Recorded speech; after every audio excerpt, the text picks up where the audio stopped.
Welcome to this session. So my name is Han Minyan. I'm a assistant dean here at SoC.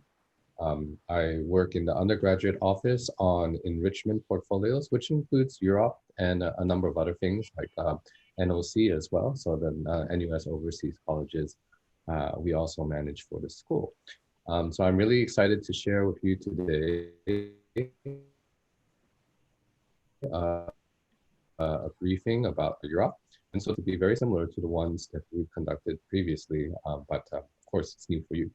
So we'll make sure that first of all, if you're accessing this deck, you need to make sure you're looking at the yellow one because we have a number of recordings and slide decks of this. And every semester we changed a little bit if there's anything different, especially for the deadlines.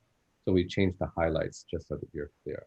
So you need to be looking, making sure if you're looking at this as a historical recording that you're looking at the yellow slide deck with the yellow highlights, because this is for, as it says here, semester 1 of AY 2021, our COVID semester, right? The second COVID semester, and it's being presented today, October 1st.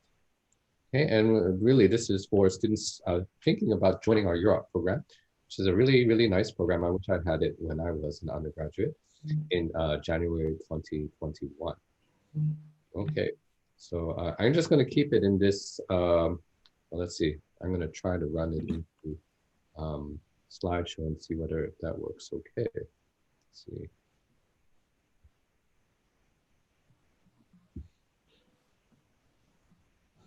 Okay, so if you have any questions, feel free to just write on the chat. You should be able to ask me. I think it's configured that way. And then I think everyone else will be also able to see your question. Yeah, okay. So what is UROP actually? It's a program that allows undergraduates to participate in active research, okay? Meaning that really we're looking at the cutting state-of-the-art technology in computing, and for you to experience firsthand the difficulties and exhilaration of trying to do research, okay? And that means the whole life cycle of that, right? Usually it means that you first have to come up with a problem, or your advisor has come up with one, okay? Then you have to go find out what other people have done related to that problem. So that's like the literature survey part of it, okay? But then it's also very helpful to go around and attend research seminars, because you're already in that mode of seeking out new information. And sometimes it helps to be pollinated with other information that's not directly relevant to you, okay? You then often need to find a proposal or implement a new solution, study it so that you can improve upon the current state-of-the-art techniques, and very importantly, evaluate it and discover why it's working or why it doesn't. And most importantly, actually, out of the entire project, is the importance of communicating those findings to other people, okay? That could be your examiners, which is obviously important for your grade. But in many cases, at least I'd say about a third to half of the cohort of UROP students actually managed to submit something for publication. And that's very good for a number of reasons. But one that's very important for many students thinking about doing UROP is for preparing for eventual graduate school. Okay, so being able to document and present your results is also very important. Okay, so really important for us is to ensure that you have extensive experience already at SoC in order to be able to do your work well, right? What do I mean by that? If you have a lot of other modules that you haven't completed that are foundational, and you take up research and you get attracted to research so much that you aren't able to pay attention to your foundation modules, that's not good.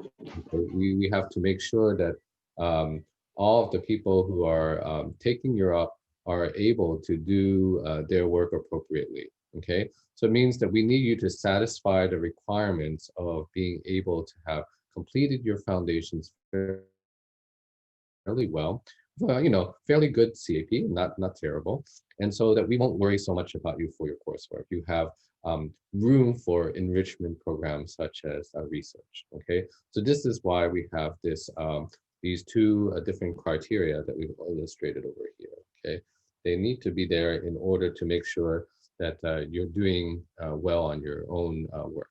Okay. We basically, after you submit your UROP application, we check that all of these things are taken care of. And then we basically give you the stamp of approval. So there's actually not a lot going on in this word approval. You might say, okay, what does that mean? Actually, it just means the form comes to me. Jiaying, who's the assistant administrator on this, pulls up your transcript. We have a quick look at it, make sure that everything seems to be all right. And then it's approved.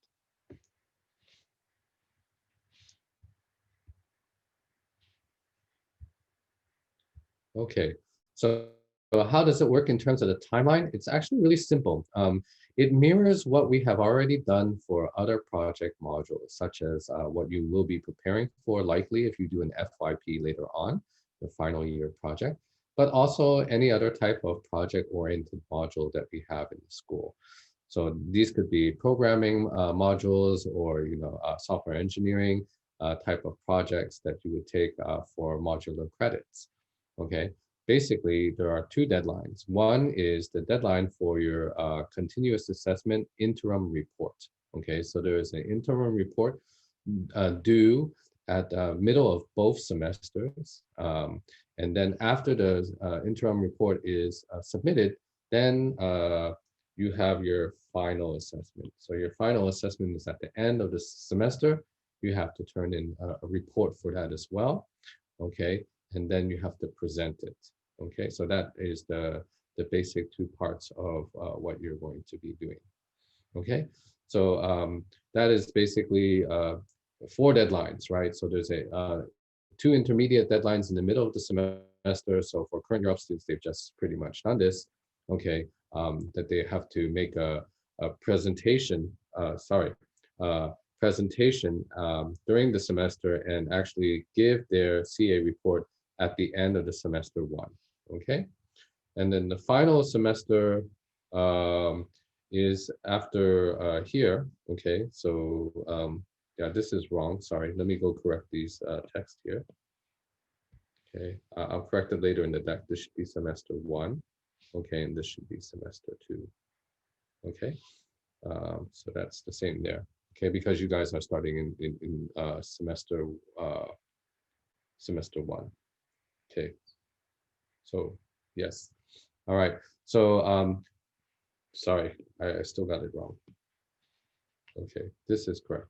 Okay, so if you're starting in Sem 2 during the first semester, which is your first semester, your UROP, which is actually Sem 2.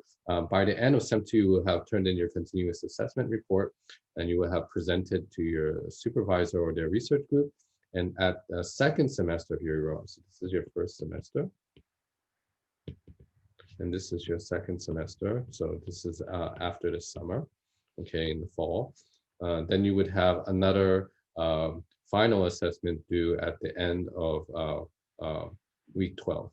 Okay, so there's actually only 2 deliverables. Okay, your final assessment and your continuous assessment. This we call your interim report, and this we call your final report. Okay, or your CA report.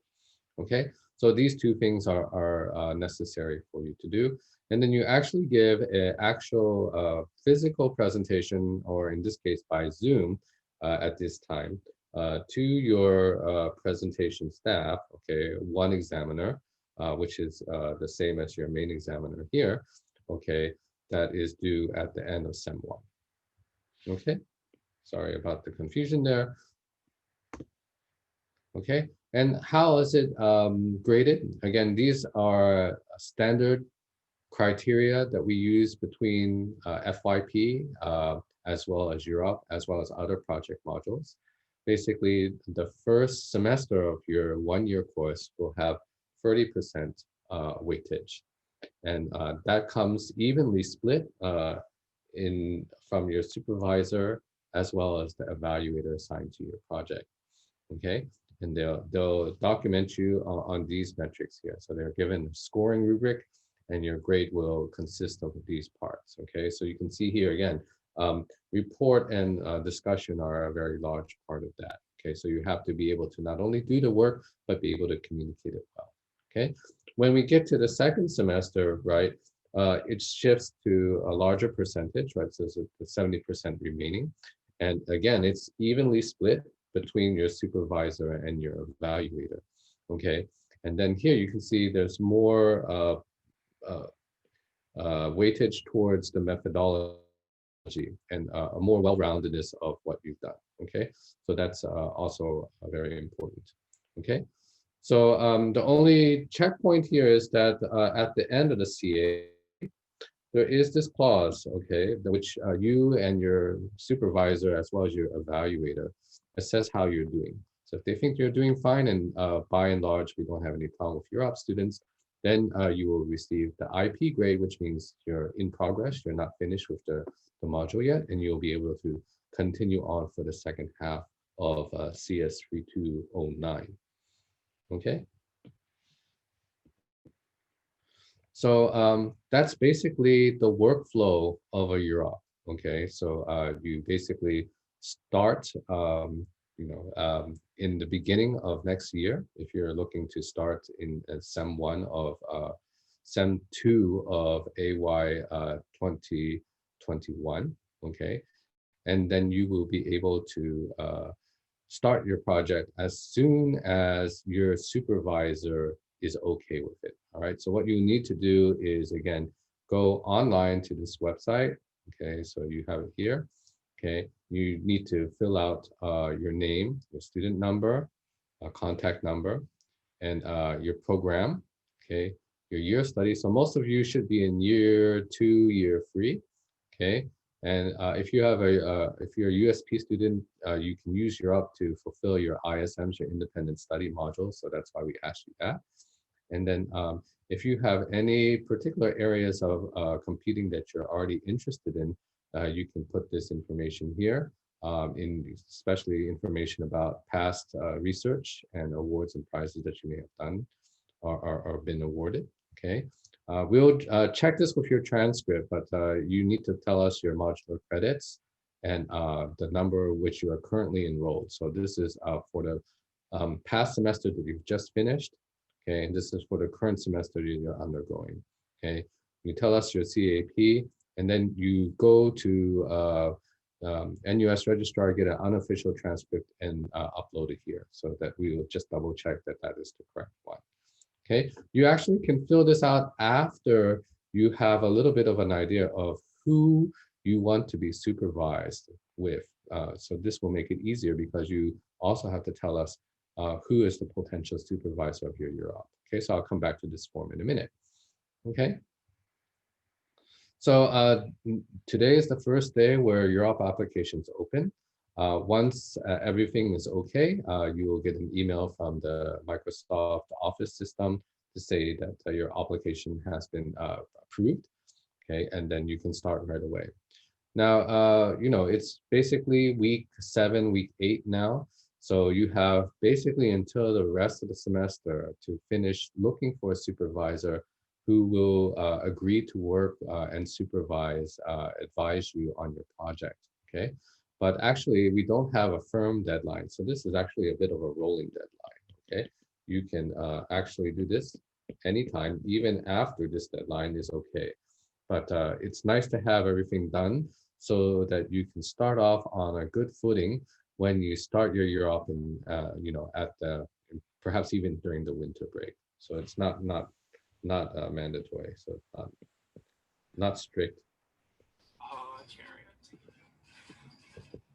Do you have a question? Okay, so I'm going to assume that your mic just came on, okay? But you can ask me questions in chat later on when we finish the session, because it's not actually very long. Then I will get a chance to talk with all of you about your interests, okay? So it's not strictly a deadline that the 13th of November you must have finished everything, but that's just to encourage you to do the right thing and not start too late. Okay, great. So we'll keep on going. So the most important thing about UROP is obviously that you are doing research. That means it helps to have somebody else looking over what you're doing, okay? And that comes to your friendly neighborhood SoC faculty, right? So the way it works in SoC is basically it's your job. Your job as a potential UROP student to find a project. Okay, now there are some artifacts in SoC to help you with that. So the most important one is the project admin system. Okay, if you go to project admin, so you come to this website up here. This is my NUS. I'm sorry, my SoC NUS EDUSG tilde project admin. You will come to this WordPress site, which you have to log in. So I'll just go ahead and log in. Actually, I have it on another tab, so I'll just bring it over. Let me just change it over here. Here it is. Okay. Oh, I still have to log in again. Okay, well, I'll just do that. Give me a second here.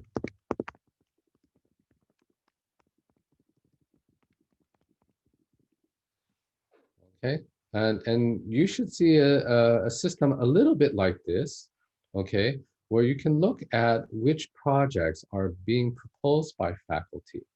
Okay, so you can filter by supervisor, or you can filter by a keyword, but the best thing I think is to leave those untouched and scroll through the whole thing, okay? So you can take a look at what people have proposed. There are some that are more game related, like Anand Bojan is one of our game experts. Brian Hui is one of our new assistant professors, and he's looking at deep learning and drugs combinations. Chi Yong is one of our database professors. He's looking at query engineering and a lot of XML related things. Okay. Changyi Chen is the head of our cybersecurity lab. So he has a couple projects here related to cybersecurity. Okay, the list goes on and on. So you can see some faculty like Jin Song has a lot to deal with automated software testing and things of this sort.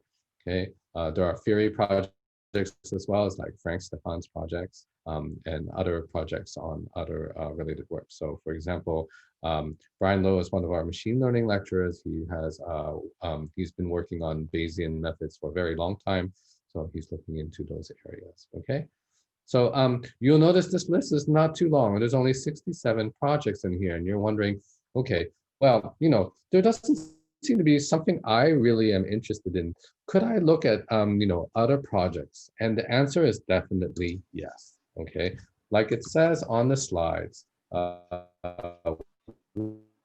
what you often should do is not just check off the UROP projects, but also the ones that are for FYP, okay? It's actually really important that you also look at FYP projects because they are more exhaustive. So we have students are somewhat special because there aren't so many of you and you guys tend to take it in your second or third year and you have a CAP requirement, which means that generally speaking, you're stronger students overall, okay?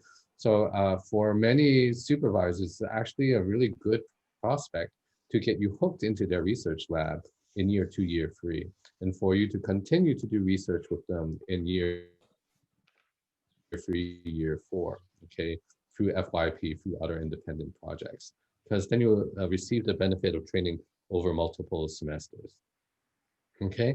So what that means is you go back to my SoC, okay, and then you look at the FYP proposals, okay? So there are usually quite a bit more of those, right? So there are ones that are, you know, roughly double, and then you can take a look through any of these too, okay? So take a look at some of them. Oh, maybe Egyptian fractions algorithm seems really interesting. It seems like an algorithmic project. You know, I like algorithms, so maybe I'll be interested in that. So then you can take a look at what is described here. So it says to look at creating a teaching and demonstration material for Egyptian fractions. Okay, so you need to know you have good math, good number theory, and be able to do programming very well, so that we can engineer a system to help people learn this type of concept better. Okay. So there are lots of different things that you can try. Again, I encourage you to scan through the list, okay? And that will help you get a good idea of what's there, okay? Now, even then, you are not done, okay? So even if you find a particular project that you're good with, great, you're not done. Even if you haven't identified something that's quite right, also not finished, okay? So what's the other step that you need to do? You need to come and actually use our computing website. I know you guys never use this website because it's more for outward facing things than inward facing ones, but do take a look, okay? What I would urge you to do is go to the departments, okay? And then also go to the research area. So there are basically on this link over here for the CS department, and there's one similarly for IS, okay, DISA. There are research links, okay? So if you're an IS and you happen to be interested in, parts of this, like maybe computational social science, then you can click on this and then find who are some of the people, right? Who are some of the people who are interested in this area, right? All these different individuals you should probably look up. Okay, so like Desmond Ong, for example, he's one of our new faculty in this area between machine learning and psychology. So if you looked at his profile, there are certain types of research projects that he's doing and some research areas, okay? So for example, Desmond has put up some projects, but probably he hasn't enumerated all of his interests. So if you scan the research areas that seem applicable to you, you might be able to identify, let's say, shortlist 3 to 5 professors that you think you might be interested in working with, and then noting that down, okay? Why am I saying all of this is because even if they haven't proposed a specific project of your interest, those are people likely to be working in an area that you are interested in, and so you should talk to them, okay? So if they have a FYP project, but not a UROP project, you can say, well, I noticed you have a FYP project. Would you consider having me as a UROP student to do this type of work as well, okay? Or if they have a listing for something else, or you read a paper that they might have written or skimmed one, say, that seems sort of interesting to me. Maybe I wouldn't mind doing a project in that area because I'm not so sure about the area myself. Then I could, talk with that professor, email them, see whether I can arrange a Zoom call or something like that, or meet them on campus if you happen to be in the same zone as them at the same day. Then you can discuss a possible project, okay? You can also propose your own project. So this one is unfortunately not computerized yet, so you actually download this form, and then you have to describe your own project. And here again, you still have to get it decided with a particular supervisor. Okay, so you put in a project proposal, but you still have to find a professor that's willing to supervise you. So again, that process of identifying an individual in the faculty who is close to your interests is still valid. Okay, so even though we have all of these artifacts to help you along, you need to take your own initiative, okay, to identify a set of professors that might be right for you and approach them. Now, some of our professors are insanely busy, so it's very hard for them to reply on things that are not urgent to them. So in fact, you may want to have, that's what I said, shortlist a bunch of professors, okay, and talk with them about your particular interests, okay? Well, when you talk about it, some of you may not be that very clear yet about what you want to do, and that's normal. You're just thinking of doing research for the first time. So this means that when you talk to them, they can also convince you about other projects that are currently of their interest, right?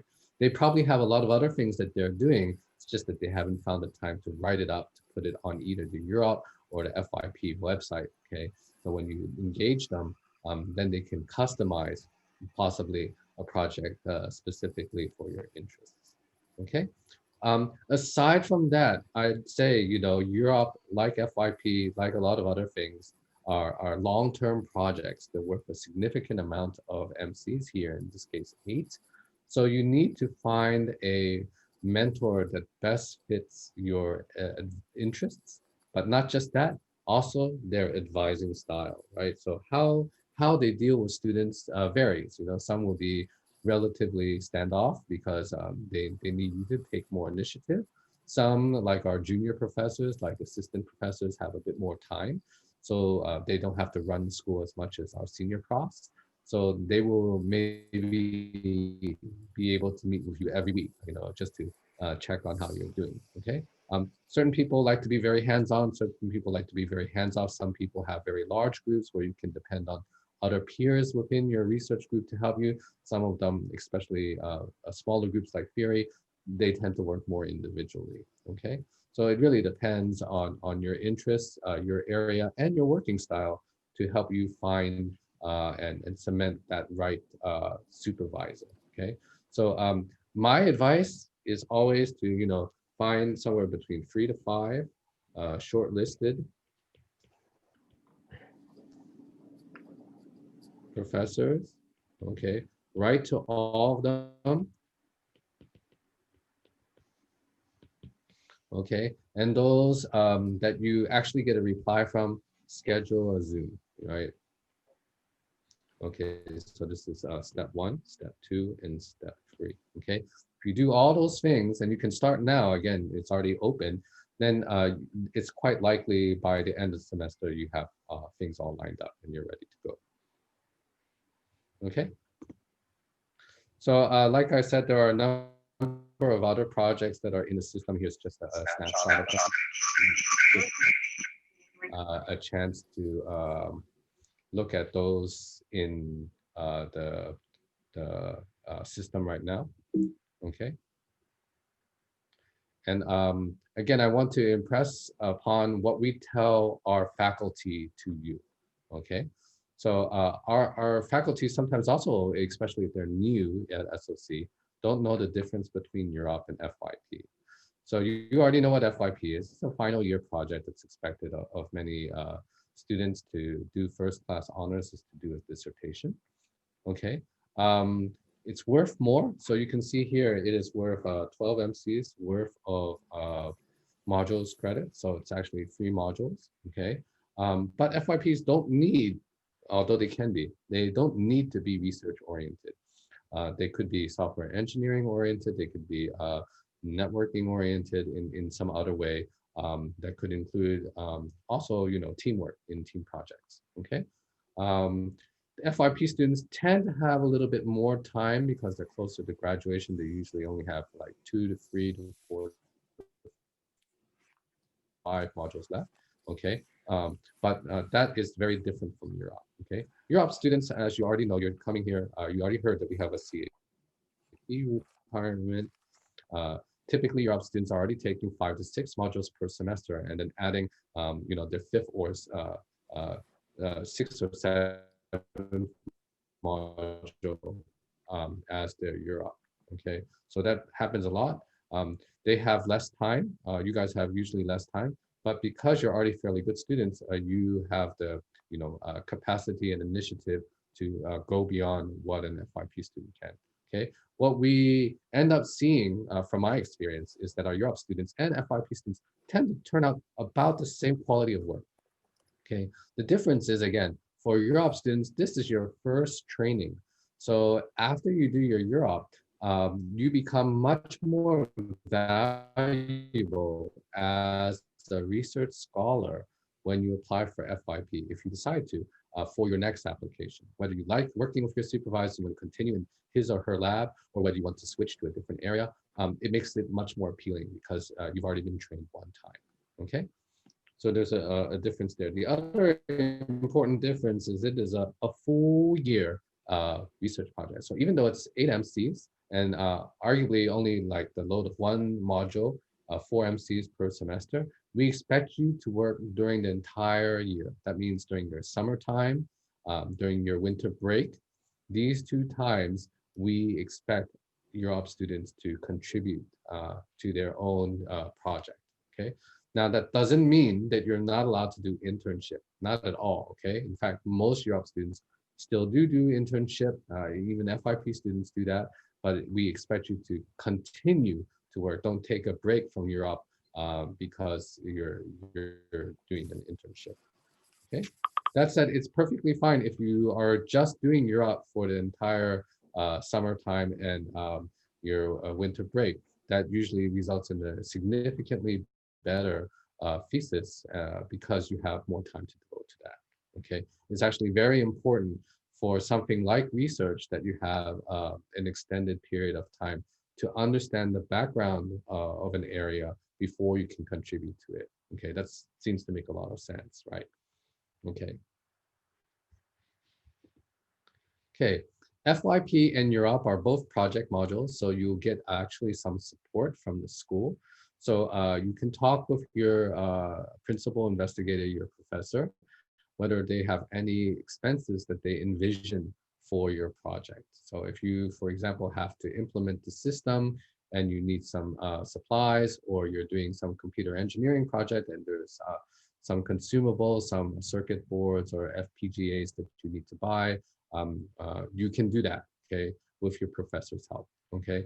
So each student is rationed up to $200 in support. That could be for any of these things. They could be for hardware, software, or even, for example, reimbursements for human studies. So certain areas, you build a computer system, then you try to evaluate it. You need subjects to do that. So you may ask your friends, but you can say, okay, friends, if you do this survey for me, my advisor will give you, $10 Starbucks card or something like that. So you can do that in order to use up the $200, okay? So this is an important part. Okay, so Junjie has a question, so I'm just going to open this up for a second here, and you can unmute as well. Please do go ahead. So Junjie asks, is it okay or advisable to do an internship concurrently with UROP? Okay, so it really depends on your supervisor. If your supervisor says, yes, this internship will give you better background for what your project is doing, then they would probably say yes, okay?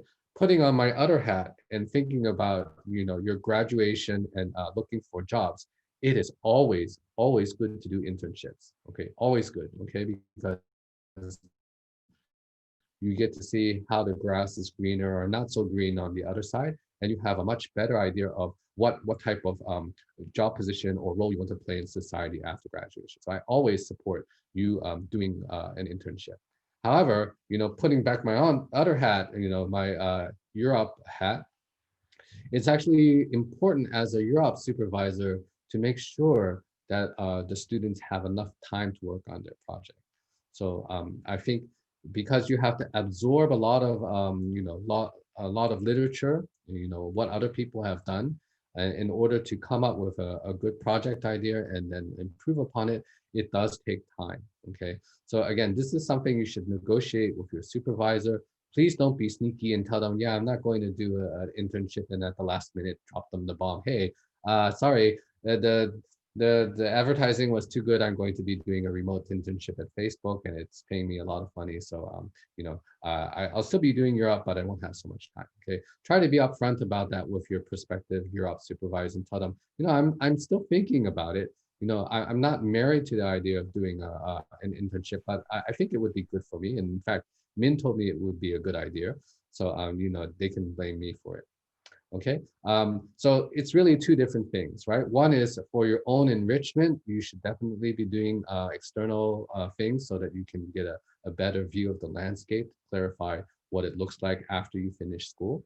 From a UROP perspective, again, we want to make sure you have enough time to go through the entire cycle of scientific discovery, and that means having enough dedicated hours for UROP. Okay, Sherman also asked, does the 60 MC requirement include the ones from this semester? Okay, so let's take a look. Okay, let's go back.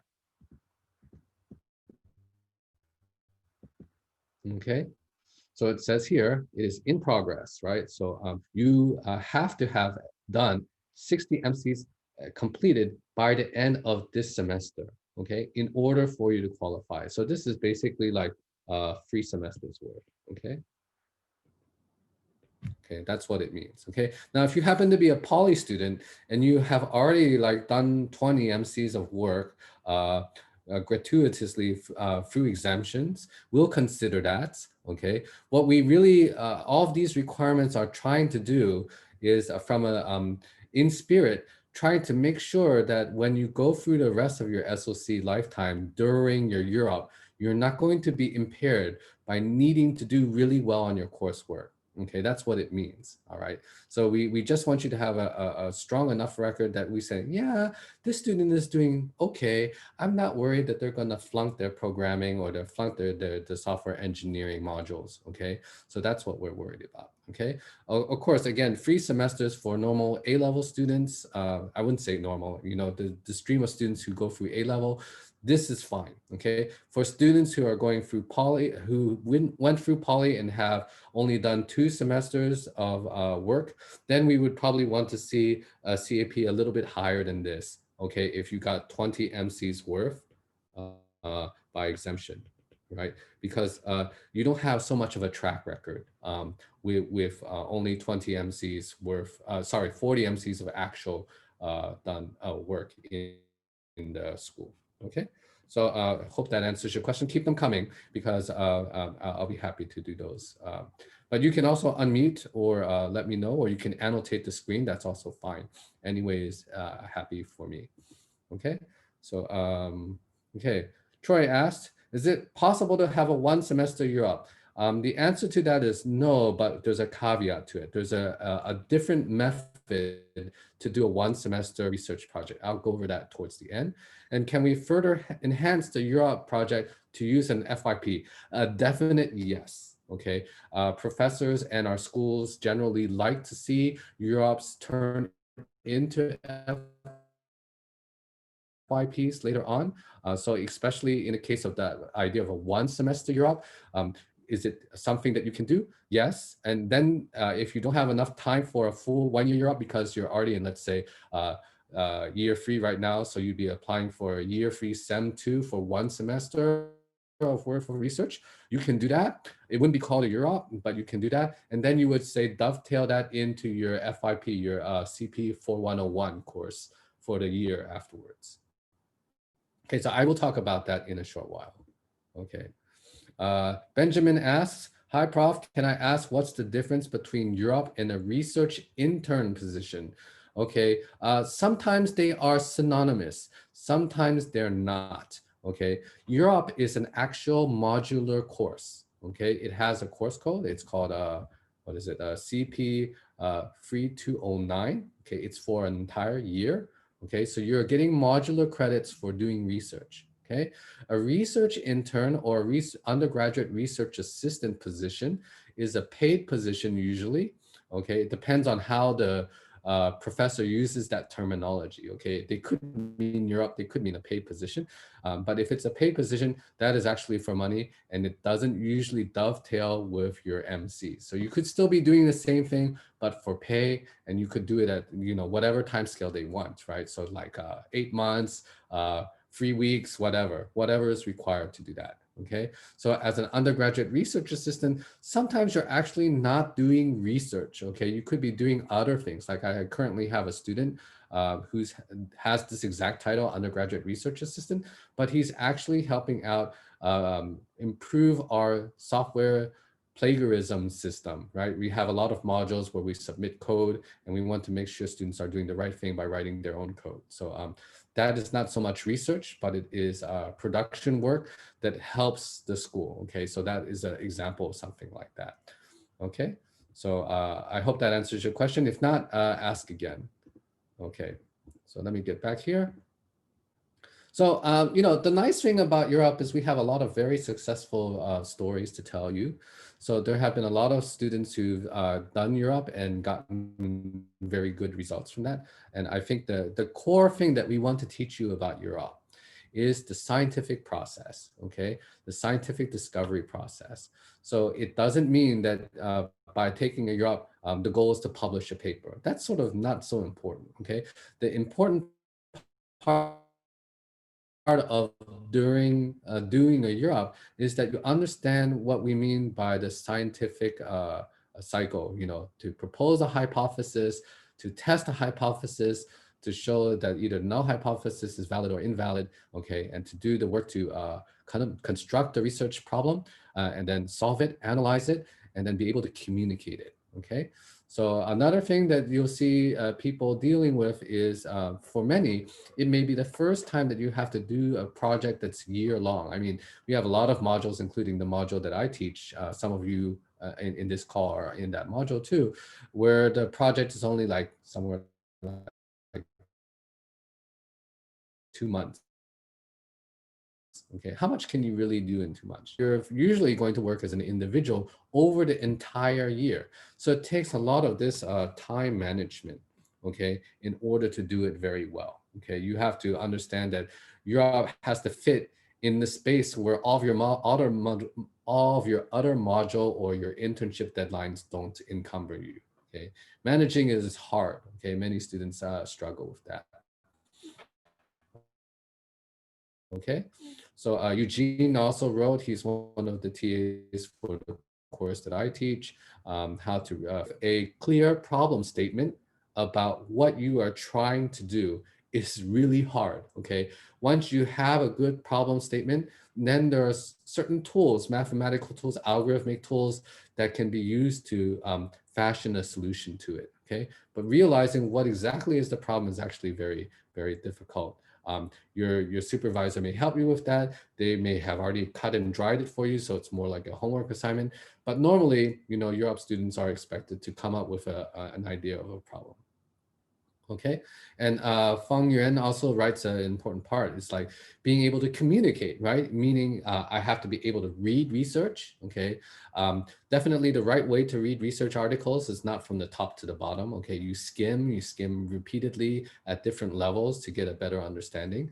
You may actually need, in my group, for example, I ask my students to read hundreds of papers a week, but this paper reading is basically just looking at Google Scholar results, you know, just looking at the abstract, okay? And getting that holistic overview of what it means to do research or the keywords in an area first, okay? And then later on, you have to synthesize, you have to be able to write your own. That seems to be a lot harder for a lot of students, okay? Because you haven't had the chance to write many theses or essays before. Students tend to write too verbose for their own good, so they include too many words. And it takes a little bit of editing skill that you'll learn on the job, so to speak, in order to understand how to do that better, okay? So being directed by fellow students, your professor, you will get better at all of these different skills. Okay, so Zhang Ying also solicited tips from these kind individuals. So Nelvin says it's a good opportunity to learn more about research or plan to do research in the future, either as a research scientist or maybe you're thinking about graduate school, to work on a topic that you like. And then Zijin, also a student in my group, says time and workload management is really important. So being able to, again, keep a good radar out for that. Don't let things slide because, again, constant work in an area is very important. So you have to sort of structure your own homework when it comes to doing research projects, okay? All right, and Feng Yuan says, think about not really taking an open project, be open-minded about your projects, but your prospective prof that might be supervising an open project might actually have something more useful for you to help you decide what to do, okay? Great. So we've had quite a number of different success stories, and so there are some other cases that we want to highlight. So Kwang was a student under Brian, who is one of our machine learning professors. So basically, he wrote a paper called Scaling Gaussian Processes Inference for High Velocity in Big Data. And he won the Outstanding Undergraduate Researcher Prize, which is a NUS level prize. In a couple years ago. So we actually have students who are applying for this every year, and some of the students that we named before, like Eugene Lim here, he actually got a prize, the same prize this last semester. Okay, Harta worked with our NLP professor, Ang Hui Tao, and he worked on statistical machine translation. This was quite a while back, but again, he's gone on to do other things in the US, but it gave him the opportunity to do cutting edge research. And it's really a way to build something into a higher level of fruition. So for many of you, SOC might have been your first choice. It is an extremely well-known faculty worldwide. And the professors here do really good research. So if you are a good student and you're thinking about furthering that differential between you and your peers, UROP is a great way to do that. Okay, it's an enrichment exercise that's really only available for very good students in their second and third year. And it can really level up your portfolio quite a bit. I'll just tell you a case in point. I had another Vietnamese student, actually two of them at this point, who've done UROP and FYP with me. They've both done very successful work. The older one, who is now a primary scientist at DeepMind and at Google Brain. So he's worked in both places. And he actually did his UROP and undergraduate FYP with my group. He published two publications during that time, and he went on to do his PhD at Stanford with the well-known NLP professor, Chris Manning. So after that, he graduated and then went to work at Google, and he's out earning all of us by a magnitude. Okay, so not only can you do good work, you can earn a lot from it too, and you can go overseas. So those are all the wonderful wishes that we wish all of our UROP students, in case they do want that type of outlook in the future. Okay, there are a number of small FAQs and issues. In Luminous, there's a slot for UROP lectures. What's up with that? Actually, it's nothing, okay? It's just there to have a placeholder for it. So if it conflicts with another module, just let us know. We'll move it around for you, okay? Is UROP a graded module? Do you have to submit it to the digital library at the end of the UROP? And is your grade based on the one that you submit or the one that you file, okay? So it's actually based on what your examiners and supervisors see. So during the presentation of your final project, you have to give slides, you have to have turned in a report ahead of time in week 12. The examiners look through that and they'll tell you, okay, these things need to be changed, this is inaccurate, these other parts are good. Then you have to go back and submit it to the digital library, but they're not going to look at it again. Okay, it's not, unfortunately, we don't have the capacity to do all of that. Okay, so even though you're required to make edits, you make them, but the grade is based on your original presentation during reading week.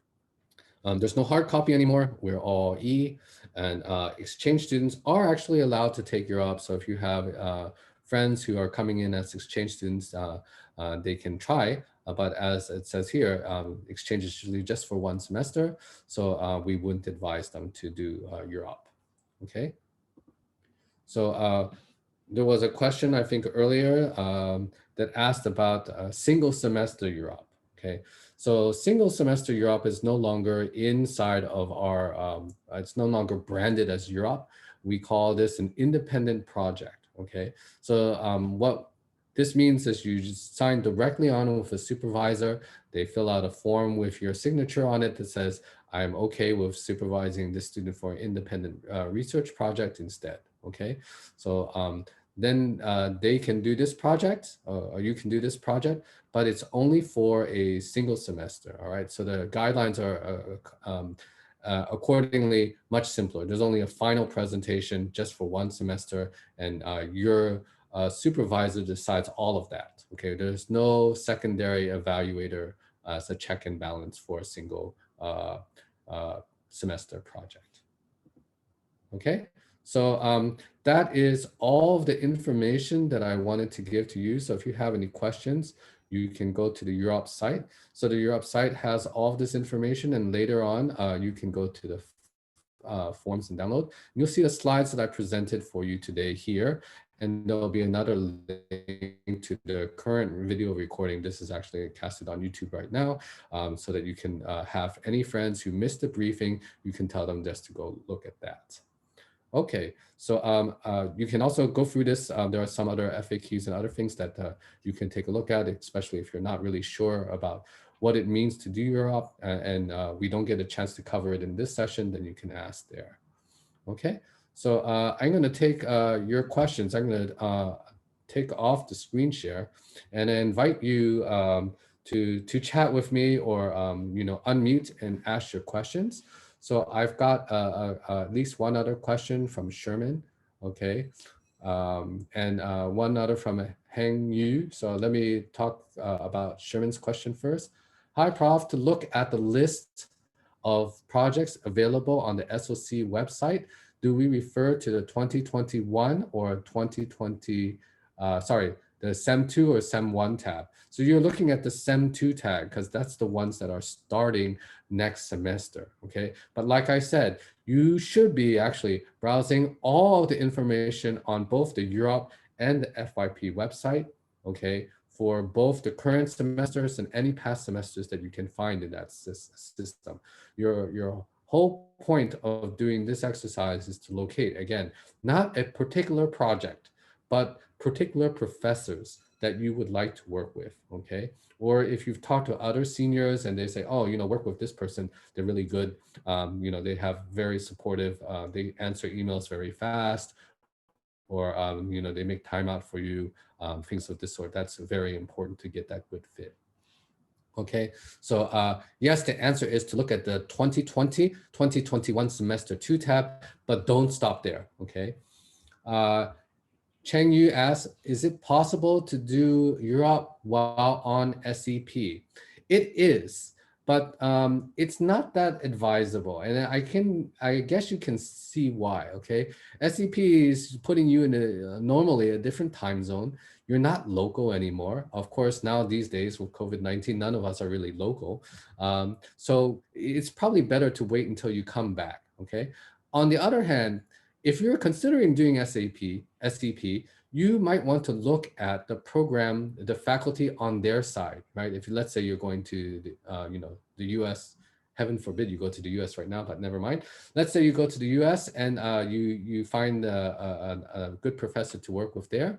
You can ask them, I can do a project with you, and maybe you can help me get some ideas about how to get started. Now that won't help you with modular credits from home, okay? NUS won't award you anything like that, but it still could be something that you could come back to SOC later.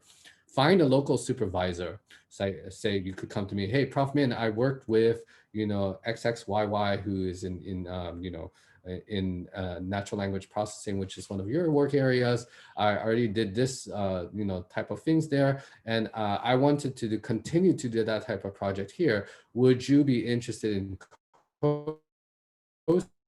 supervising a UROP or an independent project for 1 or 2 semesters, working with this professor overseas, okay? And that is another way to do that type of things, okay? So Junjie writes, hi, Prof. As a CS student, if we complete UROP but don't qualify for Turing for whatever possible reasons, that means we still need to complete the CS 3203 software engineering project requirements.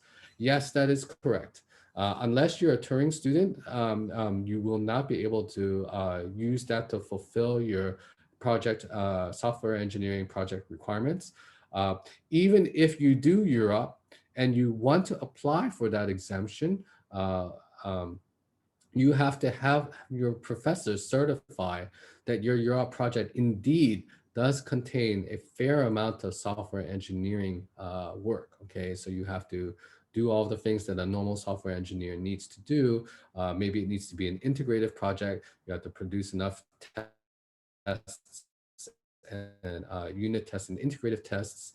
You need to commit your code, etc. All of these things that we would expect you to learn how to do in a software engineering module, okay? So it's not to say that even if you do UROP as a USP student, you're automatically mapped, okay? It really depends on the nature of your project.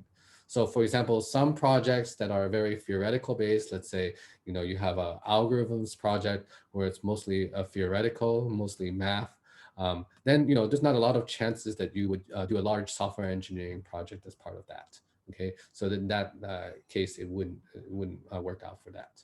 Okay, Benjamin asks, Prof, you mentioned just now about the possibility of having a 6-month internship. May I ask you to elaborate more on that? Okay, so I meant a 3-month, 1 semester worth of project. Okay, so the single semester project we now call CP3106. It is simplified in many ways, okay, because you don't have 2 semesters, you don't have 2 deliverables, and you only have 1 evaluator. That means the supervisor herself, okay? The person who supervises you is the one that assigns you the entire grade, okay? So actually, it's very important that you get along very well with your supervisor if you do a 1-semester project, because there's no check and balance for that, okay? What are the possible reasons might one not be able to qualify for Turing program despite completing CS 3209 and 2309?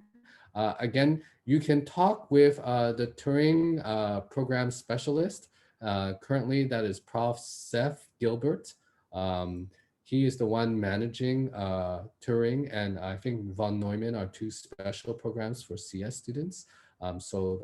Those are things that you could ask them. Okay. All right. Now, actually, usually what I do is I go around and ask everyone what their interests are. I can't actually see you. I can only see your names. So it's a little bit embarrassing to try to do this in this format. Okay, so if you don't mind, you can chat with me, and I'm just going to call out your names and ask you what are your interests so I can help you better understand who might be good professors for you to work with. Okay, so I'm just going to go through the list of students that I can see here. So Cheng Yu, Stephen, Wei Xiu, and Xu Fan. If you can either unmute or chat and tell me a little bit about what areas you might be interested in, I can try to address, who would be faculty that you might want to talk with. Okay. Hi, Prof. Okay, so what I would be Hi, interested Stephen. yeah, hi.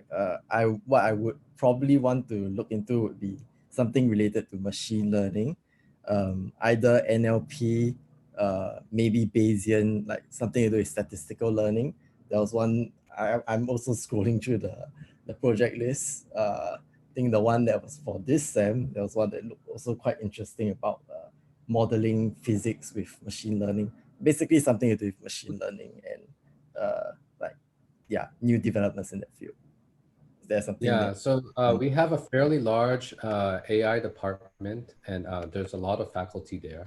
So it really depends on who is able to engage you. Machine learning projects range from the very mathematically oriented ones to ones that are much more applied. So you may be taking my course, I don't remember exactly, but my version of the machine learning course is much more applied. Brian's is much more theoretical and more math oriented.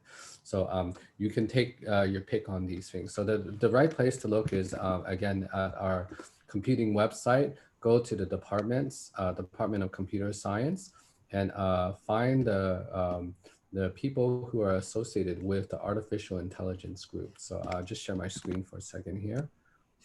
if I may ask also, so I'm personally not super great at like math, but I would like to get better at it because I think it'll be useful for my role in future, whether it be research or in actual in actual job roles. So would the profs be willing to take me on if I'm not so strong in that field, but would like to learn more through This the really Europe? depends on the supervisor. The university is really funny. Okay, faculty are like their own kings and queens. They run their own research group. They have very different priorities, and they have different ideas about what to expect. So the best thing is, approach everyone, right? Try to customize your email a little bit so that they know it's not a generic form letter that says, "Hi, Prof. I'm sort of interested. Can we talk?" So that you at least know a little bit about what area they work on. Okay, so if you go through all of these different professors, you'll notice that they have very different types of exposure to machine learning. Like Arnab does unsupervised learning. Chen Suhan, he's pretty busy with everything, but he used to do vision. Martin Hens does a lot of AI for education. Brian, he's one of our new faculty. You can see his screenshots a bit young, but he just arrived. And I will tell you, it's actually a really good thing if you want to have a lot of hand-holding to pick a professor that says assistant, okay? Because an assistant professor doesn't have to run the school, doesn't have to do anything else but publish work, okay? That's the primary thing, is to teach well and to do good research, okay? So they are a really good source to be able to guide. If you want to. Okay, so there are a number of other professors here, like David Su, he works in robotics. Winnie, so he does a lot of planning too, right? The robotics has to do a lot of planning. Winnie does a lot of vision work, especially with medical imaging. Sanjay does very theoretical work. He and Frank do work on support vector machines and other things of this sort. Kim Hee works on general AI, especially I think uncertainty. So he works in this area a bit. Wee Sun is one of our reinforcement learning, professors. So if you wanted to do game playing, he's one of the professors who does that. Siyun is one of our medical experts. Brian does our Bayesian, one of our Bayesian professors. Kuldeep also works with, at the intersection of several different things. So he does privacy research as well. Okay, Akshay, he works in a number of different areas, but he's more of a lecturer. Huitao is our NLP professor, so if you're interested in NLP, you might talk with him. I also do some NLP, so you could talk with me. Si Kyung does a lot of data mining, so that's more like symbolic or tabular data. John Scarlett, he does more of the mathematical modeling, so higher order machine learning, Markov decision processes and things like that. Reza is doing privacy research, privacy preserving and fair allocation. Yeah, and some of these other professors, I think you may know some of them, like Angela also does vision research. Stephen is part of the AI batch of faculty. Okay, so there are more, but they're not all listed here. These are the ones that are directly related to AI, but there are other areas that are also connected. So I would say, why don't you scan this list or other lists similar to that to get started? Okay, other people that I asked, or any one of you who have a particular thing. So we covered a little bit of machine learning about what professors might be able to serve you there. Again, it depends on the professor to decide whether they want to pick you or not. But of course, you have to pick them first, right? You have to say, I'm willing to work with them. And a good way of deciding whether they're the right fit for you is to also talk with other students, right? So if you go to the FYP site or the UROP site, or you just Google their name, you may be able to find other students who've worked with them, or you can actually ask them, I'd be interested in joining a research group. Is there anyone of your students that I could talk to first, because maybe you're really busy. Okay, then they'll be able to direct you to a student to talk. Okay, how about students in other areas? So yeah, I'd be very interested in hearing from other students. So you can either do it on chat, or if you don't mind, unmuting and just telling me that that's fine.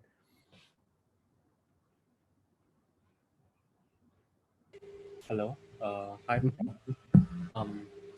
Yeah. I've been interested in various topics like different machine learning topics, and changing interests once every few months. So I wanted to ask, how do I be more certain of what research topic I should commit to for, say, 12 months?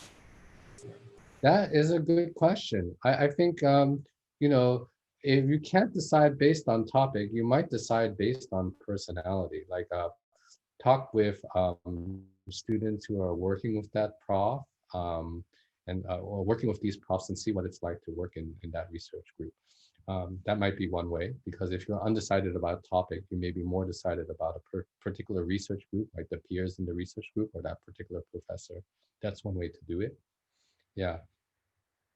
Another way to do it is, again, to look at some type of cross area project. So there are certain projects which can marry applied area with a theoretical area. So machine learning is one of those things that works very well for that, right? You can have both an applied topic, like say work on vision or NLP, but then try to make a fundamental difference at the theory level that would contribute to downstream impact at a application level, right? So that's also another thing you can try. I don't know whether that helps.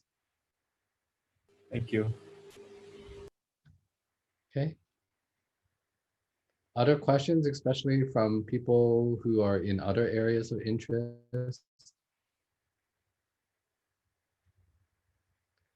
So another area that you might want to consider is databases. We have the world's strongest database group here in Singapore, in the world. So if you really wanted to be the most cutting edge in any area, the database group is the one to work with, okay? Because they are the most well-known in the entire world for database systems research. Okay, database systems research doesn't sound so sexy for some people, but actually there's a lot of really interesting topics there. Of course, big data is one of them. And then of course, applying machine learning to big data is another aspect of that that's very important. Okay, but I would like to say, that all of our faculty and all of our research units are pretty good. I don't think there's anyone that's like absurdly bad or anything like that. So there's a lot of different faculty. We have over 100 faculty between DISA and CS, and there are lots to choose from, okay? And so you are quite spoiled for choice in SoC compared to my alma mater where I came from. We didn't even have something like UROP directly. We had something more like FYP, but you guys have it, I think, quite good because, again, our students here are very strong. So hats off to all of you. But it's also that you can really do a lot more if you decide to do UROP and invest enough time in it. Again, this is what I would urge you is to just make sure you have enough time to do your UROP. There's always more you can do in research, okay? Just like for professors, there's always more we can do for teaching. We just run out of time to do it.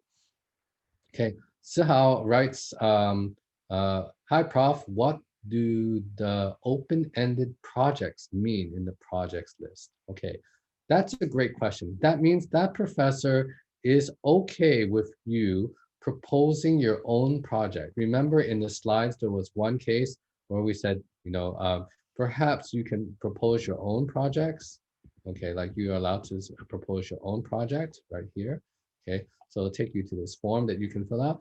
So if you decide that you want to come up with your own project, you can fill out this form, and then those supervisors that wrote open-ended project on their description and told you a little bit about their area, but you should have been able to figure out their area anyways after visiting their webpage and after learning a little bit about what type of projects they do.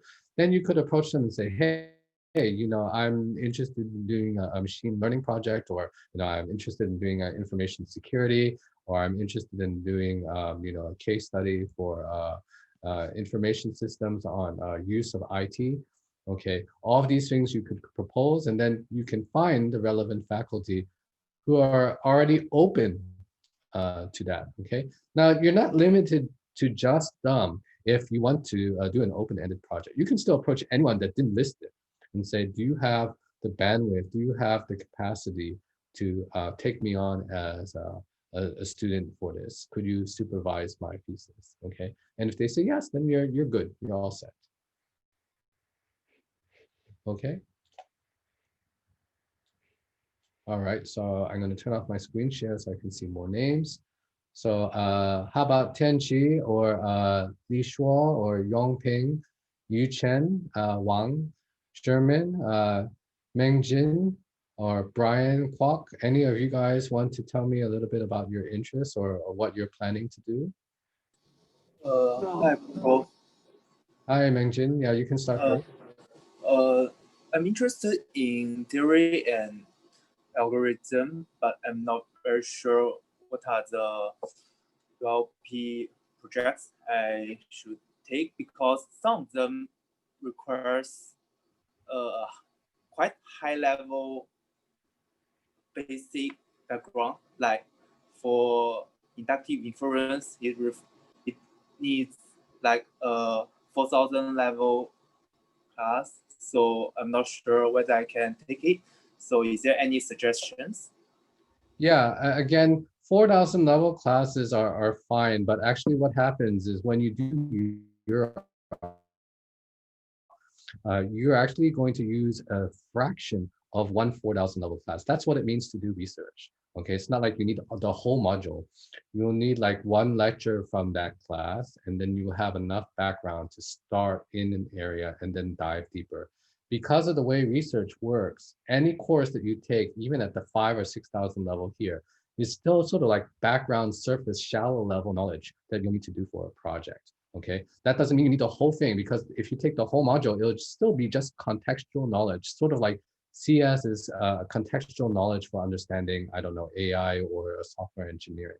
Okay, what you really need to do is dive deep. So, you know, with that type of project, what you might want to do is read up a little bit on that area, because you're interested in that work. They should have given you some references, or you can look them up yourself in Google Scholar. Read or skim a couple of those abstracts and see, okay, this is sort of interesting. I completely don't get it yet because I didn't read in depth, but you know, this concept that I'm looking at in theory is interesting to me. Okay, then you would talk with the professor about that, and then they could recommend other readings for you. And then if you read those readings well, and you can go back to the professor and say, this is what I understood. Do you think this is correct? They may decide, okay, yeah, that is a good thing. I will definitely want to take you on as a student. Okay, so that's a good way to start. Theory, I think there are a couple professors that do really good theory work that love to work with students. Leon Hong Wai is one of them. He's a fabulous professor. I think a lot of people take our algorithms class with him. He's very kind-hearted and loves to work with talented students. And a lot of our outstanding undergraduate researcher prizes have come from students under his care. There's also Roland Yap and a couple of other people who I'm blanking right now who are also very good at doing algorithms work. So if you are not sure, you can browse the website again. You can go to the, let's see, where is that? Not that one, sorry. I'm going to try to browse the site myself. Okay, I'm not getting it. Okay.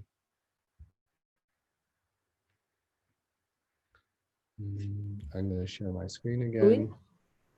Okay.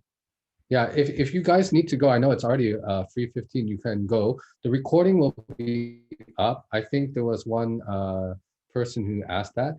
So the recording is up on YouTube. You can actually find it now because it's being live casted.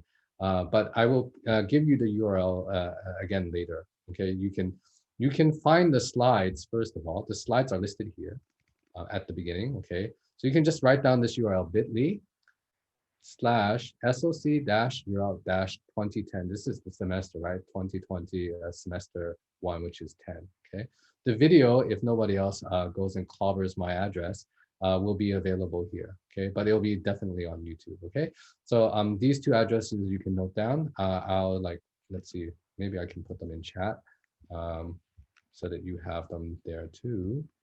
Let's see. Yep. UROP 2010, and then another one is the one with the YT at the end for YouTube. And you should be able to access these resources out after the recording is done. Okay. Yeah. Let's see. Okay. Let me take some of your other questions. Hi, sorry, I have a generic question about UROP regarding the Turing program. Because under the Turing program curriculum, it says CP coded modules must come from the following independent project modules, and it says CP3106 and CP4106. and then Europe is listed outside of this point. So does that mean that besides Europe, if I were to apply for Turing, I still have to take another one of either 3106 or 4106? I don't believe so. I think Turing Europe satisfies that already. Okay, but best to clarify, if you write me an email, we can go update the FAQ. But from what I understand from talking to the Turing program coordinator, Europe is sufficient. Okay, okay, thank you. Thanks for your question, Shihao. There was another person who wanted to ask. Please go ahead. Okay, Tenshi wrote, if I want to do a Europe series of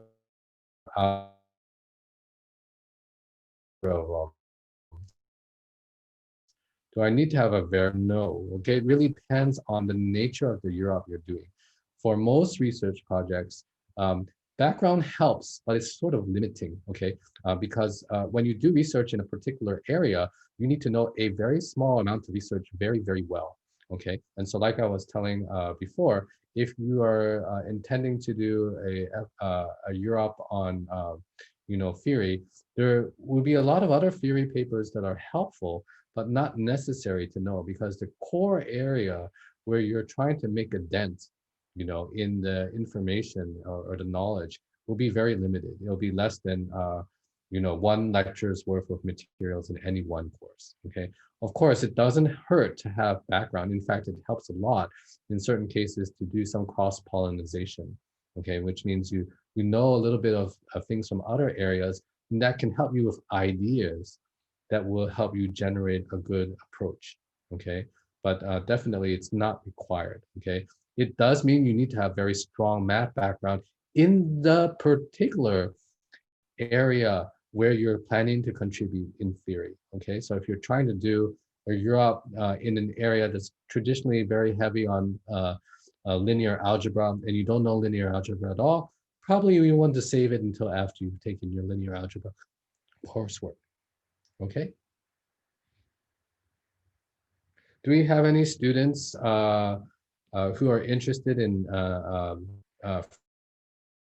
from the Department of Information Systems or Analytics? Any of you want to ask about questions about DISA? Or again, anything at all?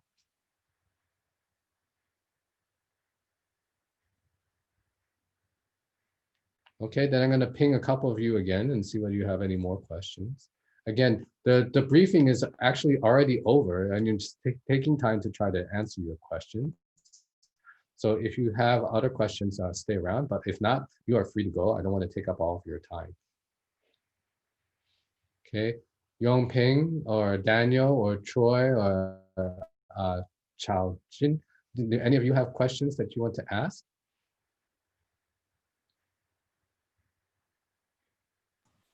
Hi, I'm Yong Ping.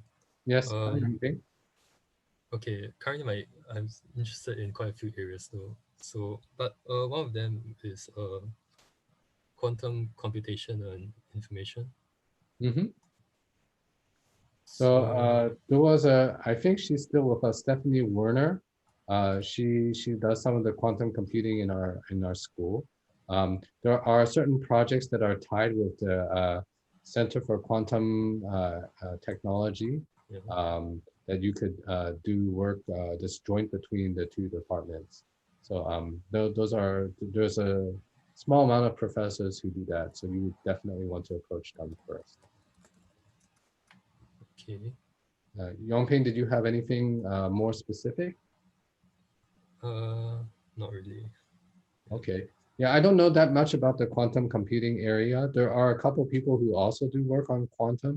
The architectures group led by Trevor Carlson also does a little bit of quantum work. So they might, his group may be also interested in that. Let's see. I'll try to find out.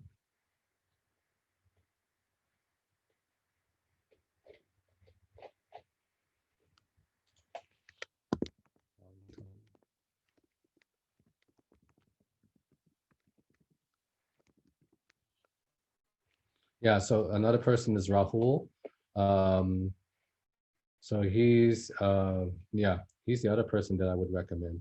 So he does very good research. Maybe you haven't seen his profile, but let me share my screen with you.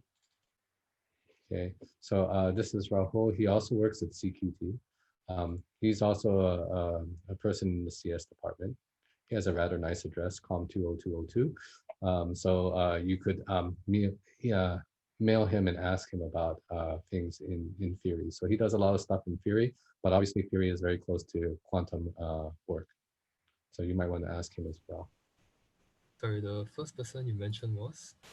Stephanie Werner. I don't know whether she's still with us, but let's see.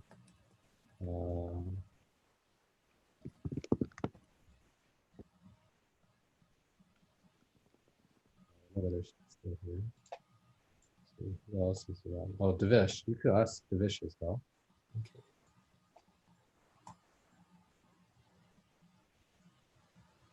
So Devish is also fairly junior here.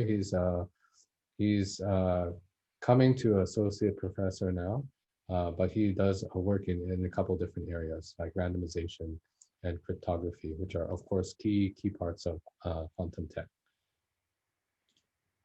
Let's see who else.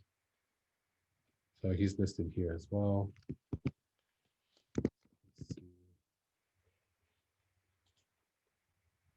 Yeah, Rahul, we already mentioned, and Devesh. Yeah, the two of them are probably the right people to ask about quantum in our school right now. Okay. Okay, thank you. Who else? Chao Jin or Daniel, thanks for letting me know that you're just shopping, and I hope it was able to help you clarify a couple things. Yu Chen or Benjamin or Li Shuo or Cheng Yu, do you have any questions that I can address for you? Hi, Professor Benjamin here. Hi, Ben. Can I just ask if I'm interested in, for example, deepfakes and detecting deepfakes, possibly using existing research such as face forensics, is Angela Yao a good prof to approach? Because I was actually recommended Angela. Yeah, Angela. Who else? Who else does face? Terrence Sim. Terrence Sim does biometrics and authentication, and his students have worked on things dealing with face. He was earlier called our face professor because he did a lot of stuff with authentication with faces. So you might ask him. Do you know him? Yeah, Terrence was my 1231 professor. Yeah, he would be an excellent choice. He's a very funny guy, as you already know. Angela's also very so I will definitely talk with both of them. They're both excellent professors to work with. I see. Prof, also regarding computer vision for robotics, is there any professor that might do something like that? Robotics vision. Yeah, Angela is probably the right person to ask. Actually, she's done quite a lot there. Also David, although he does more of the robotic planning type of work, but he would know who else to talk with. I don't know offhand who else is doing robotic vision. But I would say probably Angela, maybe Brian, not Brian Lowe, Brian Hui, sorry, Hooi, might also be in that area. You can look at the robotics group in SOC. Let's see who else. Harold might be a good person to talk to. Yeah, I don't think I'm sharing my screen again, so let me share it again with you. So as you can see here, David comes out as the first person when I take this in, but also Harold.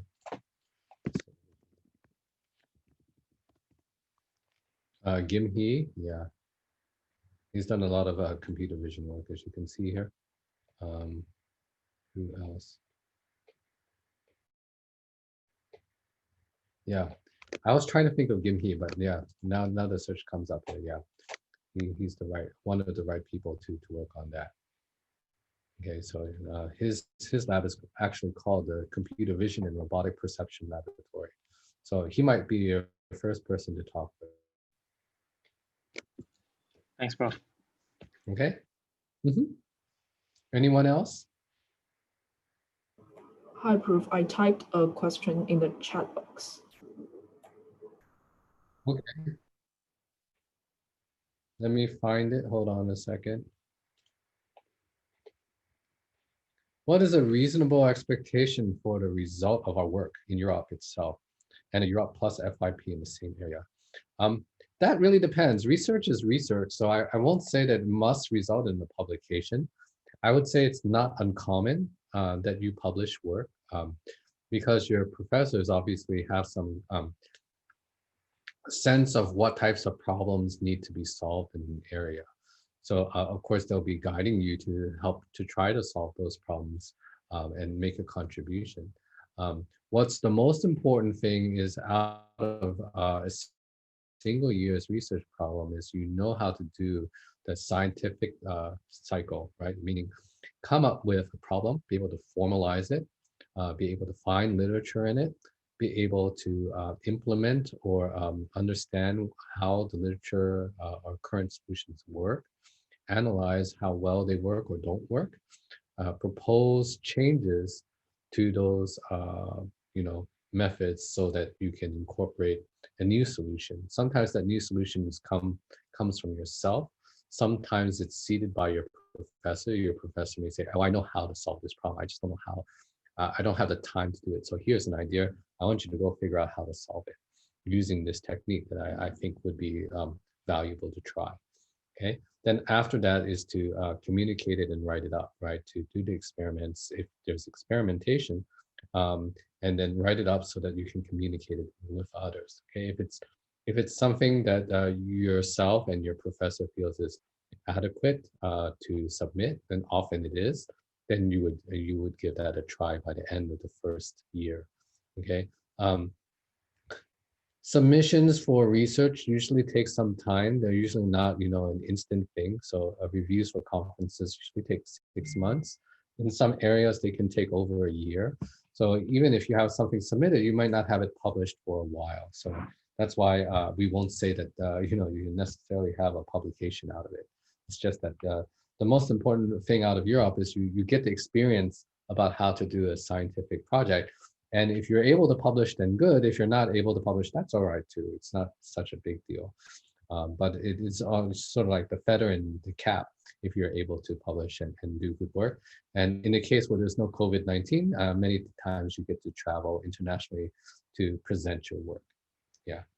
So I don't know whether that answers your question, Henshi.